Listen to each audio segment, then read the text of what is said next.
Bonjour, j'espère que ça va bien. Alors aujourd'hui, on va continuer toujours dans le chapitre de statistiques avec une notion qui s'appelle la conjecture, qui est un type de problème que vous pourriez rencontrer. Juste avant, on va corriger les exercices du dernier cours, donc les 3 premiers numéros du document de statistiques que je vous invite à sortir à l'instant. Et vous devriez avoir du temps à la fin de la période, encore une fois, pour continuer dans vos exercices. Donc, dans le document exercice de statistiques, voici ce que vous devriez avoir obtenu. Donc, pour le premier numéro, l'étendue, donc la plus grande donnée moins la plus petite, 100 moins 39, qui devrait vous avoir donné 61, et le résultat médian, la donnée du milieu, on arrivait à 67 et 72. Là. Dans le fond, le milieu était exactement ici. Okay.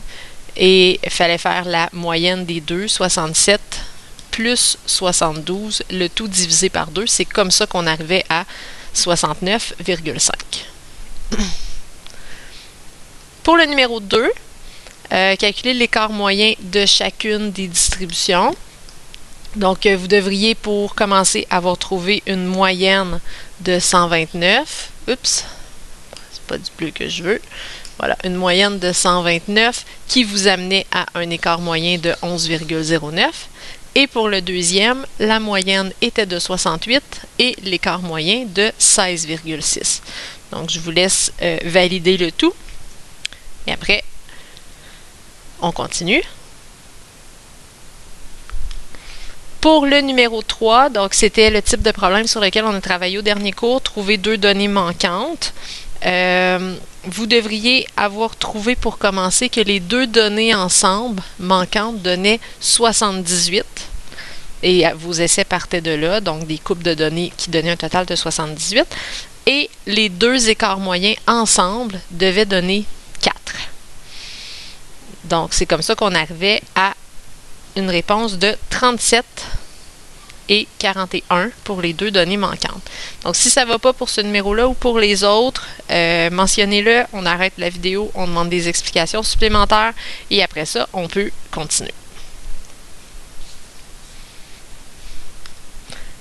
Oups. Voilà. Donc, aujourd'hui, on est rendu à la page 12 du document. Comme je vous disais, c'est un autre type de problème que vous pourriez rencontrer qui s'appelle la conjecture. Une conjecture, c'est de valider si une affirmation est vraie ou fausse. Donc, il y a 2 situations qui peuvent se produire. Pour que je puisse conclure qu'une affirmation soit vraie, il va falloir que je fasse 3 essais concluants, donc 3 essais vrais, qui sont variés. On reviendra à ce que ça veut dire un essai varié. Si la conjecture est fausse, ben en fait, dès que je trouve un contre-exemple, c'est suffisant, je peux arrêter, j'ai mon contre-exemple, c'est sûr que c'est faux. Fait qu'on va y aller directement avec un exemple. Donc, initialement, une troupe de danse comptait 4 danseurs âgés respectivement de 20, 22, 26 et 28 ans. La moyenne d'âge était de 24 ans et l'écart moyen était de 3 ans. Donc ça, c'est ce qu'on avait au départ. Et je vais les faire ressortir ici. Fait que 20, 22, 26 et 28 ans. Moyenne de 24 ans. Écart moyen, 3 ans. Après un spectacle de promotion, 2 nouveaux danseurs se joignent à cette troupe. Nicolas constate que la moyenne d'âge des 6 danseurs est encore de 24 ans. Donc, nouvelle situation, la moyenne est encore de 24 ans. La moyenne n'a pas changé malgré les 2 nouveaux danseurs qui sont arrivés. Nicolas fait l'affirmation suivante. Puisque la moyenne des âges est inchangée et que le nombre de danseurs augmente, l'écart moyen des âges diminue. Donc, lui, c'est ce qu'il mentionne. L'écart moyen des âges va diminuer. Selon vous, l'affirmation de Nicolas est-elle vraie ou fausse? Expliquez pourquoi. Fait que là, on va faire des essais. Il faut essayer des valeurs qui respectent le fait que la moyenne est encore de 24 ans. Et il faut vérifier qu'est-ce qui arrive avec l'écart moyen à ce moment-là. Les essais, ça nous appartient. On y va avec ce qui nous inspire. Donc, premier essai. Je vais écrire ici. Essai 1. Premier essai. Là, je vais garder les 4 danseurs qu'on avait au départ qui étaient âgés de 20, 22, 26 et 28 ans. Et là, je dois en ajouter 2, puis il ne faut pas que ça change la moyenne. Fait que je pourrais y aller vers le plus simple. Si j'ajoute 2 danseurs de 24 ans, ben c'est sûr que la moyenne reste 24. Je peux me valider quand même pour être sûr. La moyenne, laissez-vous un espace ici en dessous là, pour les écarts, parce qu'on va revenir aux écarts tout de suite après. Et que la moyenne, 20 plus 22 plus 26 plus 28 plus 24 plus 24, total 144, le tout divisé par 6 danseurs, ça nous donne une moyenne de 24. Tout est beau. Okay. On ne peut pas continuer avec une moyenne qui n'est pas 24, ça c'est un critère. Okay. La moyenne n'a pas changé. Maintenant, si on regarde au niveau des écarts, la moyenne est de 24, donc avec 20, j'ai un écart de 4. Ensuite, 2, avec 26, c'est 2. Avec 28, c'est 4. Et les deux 24 ben, ont un écart de 0. Fait que si on calcule l'écart moyen, donc la moyenne des écarts, 4 plus 2 plus 2 plus 4, on arrive à 12. On a 6 données. Ça nous donne un écart moyen de 2. Fait que, après ce premier essai-là, est-ce que l'affirmation de Nicolas est vraie ou fausse? Bien, elle est vraie. C'est vrai, l'écart moyen a diminué. Il était de 3 au départ, il est rendu à 2. Est-ce que ça veut dire que c'est automatiquement ça qui se passe?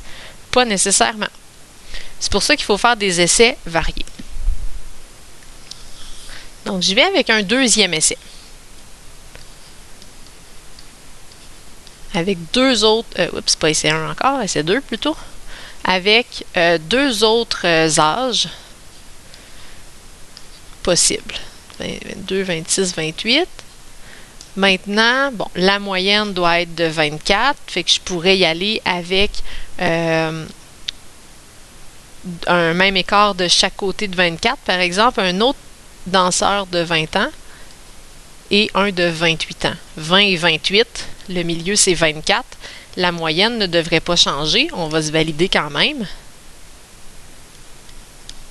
20 plus 22 plus 26 plus 28 plus 20 plus 28, on arrive encore à 144. Ça, il n'y a pas de problème. Le tout divisé par 6, ça nous donne la moyenne qui est toujours de 24. Tout est beau.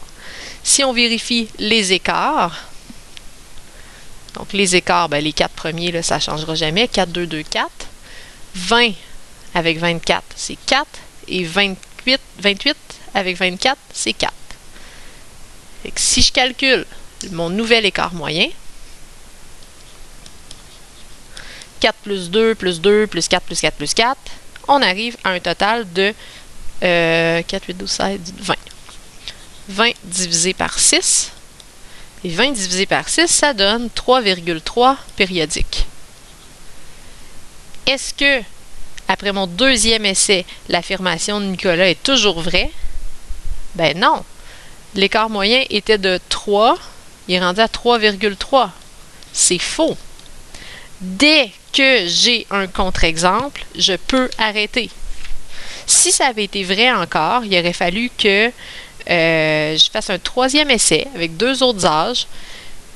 Et pour varier ça, il aurait peut-être fallu que j'aille aux extrêmes. Mettons que je mets un danseur de 4 ans, puis un autre de 44 ans. Donc, je m'en vais aux extrêmes. J'augmente vraiment les écarts avec la moyenne. Là, j'aurais probablement vraiment trouvé un contre-exemple. Fait qu'ici, pour répondre à la question, on dirait que l'affirmation est fausse.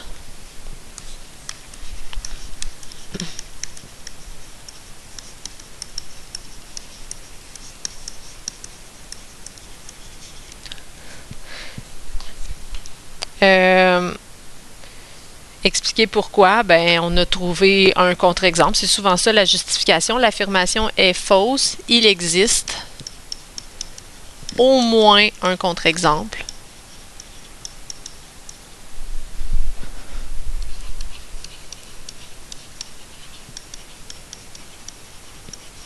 Un contre-exemple où l'écart moyen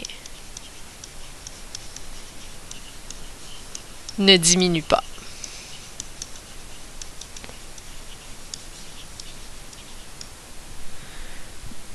Donc, dans ce genre de problème-là, où est-ce que vous allez avoir une affirmation, à affirmer si une affirmation est vraie ou fausse, on y va avec des essais. On essaie de varier ce qu'on essaie, donc des petits nombres, des grands nombres, ça pourrait être des nombres décimaux. Dans ce cas-ci, des nombres négatifs, c'était pas pertinent parce qu'on parlait des âges de personnes. Et dès qu'on trouve quelque chose qui est faux, on peut arrêter, on a notre réponse. Quand on trouve quelque chose de vrai, on continue jusqu'à un maximum de 3 essais. J'espère que c'est clair pour cet exemple-là. C'est le seul qu'on faisait ensemble aujourd'hui. Pour la suite des choses, vous allez recevoir un petit document d'exercice qui n'est pas le même qu'au dernier cours. Sur la première page, ça s'appelle « Vérifier une affirmation ». Donc, je vous demande de faire le numéro 1, qui est en lien avec l'exemple qu'on a fait aujourd'hui. Et sur la feuille suivante, qui s'appelle Problème d'écart moyen, je vous demande de faire le numéro 3A, qui était, dans le fond, en lien avec ce qu'on avait fait au cours d'avant. Si jamais ça va bien, si jamais vous avez le temps de finir tout ça puis qu'il reste du temps au cours, ben continuez dans ce document-là. Il va être à continuer de toute manière au cours suivant. Donc, vous pouvez, dans les cours suivants, et que vous pouvez prendre de l'avance sans problème. Et que je vous laisse aller avec ça. Je vous souhaite une très belle fin de période.